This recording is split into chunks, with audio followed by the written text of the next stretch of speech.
麥子，唔單止係指住主耶穌，唔單止當時主耶穌對住嘅嗰班門徒話，我實實在在嘅告訴你們，今日你同我藉住呢一節嘅金句，都係聽到主耶穌實實在在的告訴我們，告訴你，告訴你，告訴你，告訴你，告訴我哋每一個要聽佢嘅說話，相信佢，跟隨佢嘅基督徒啊！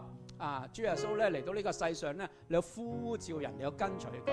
你記唔記得作門徒係咪？唔單止咧，當時12個佢呼召世上要跟隨嘅人作佢嘅門徒，佢提出一啲乜嘢真實嘅嚴肅嘅嗰個講法啊？我唔想講話係條件啊，而係你要諗清楚啊。佢話你哋要跟隨我啊，就要捨己啊，係咪啊？要背十字架，甚至咧佢嚴肅到嚴厲地咁樣講：如果咧你哋跟從我、愛我，唔勝於愛自己嘅生命，唔勝於愛父母、妻子、兒女、兄弟姊妹嘅話，你不配你要跟隨我作我嘅門徒。非常之嚴肅噶，非常之嚴厲噶，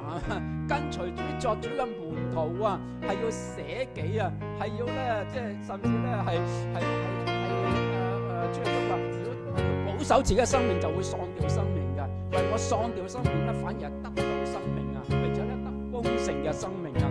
主耶穌話呢啲金句係指住你，指住我哋，今日指住佢自己，但係佢就係我哋生命嘅榜樣，亦都係我哋追隨效法嘅嗰一位。而我哋個信仰，我哋話我哋要信耶穌，我哋要跟隨主作主嘅門徒嘅話，你就要面對呢個作門徒嘅呢一粒麥子嘅生命嘅嗰個嘅狀態，或者生命嘅嗰個目標意義啊，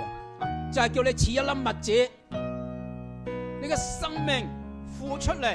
委身於某一啲嘅侍奉、某一啲嘅工作、某一啲嘅服侍，使別人得益處，使別人要因為你嘅生命嘅服侍嘅緣故，見到耶穌、認識耶穌，得到耶穌所賜俾你生命嘅恩典，佢嘅成功，佢生命得到嘅恩典，就係你嘅榮耀，就係你嘅成就，就係你生命嘅意義同埋目標。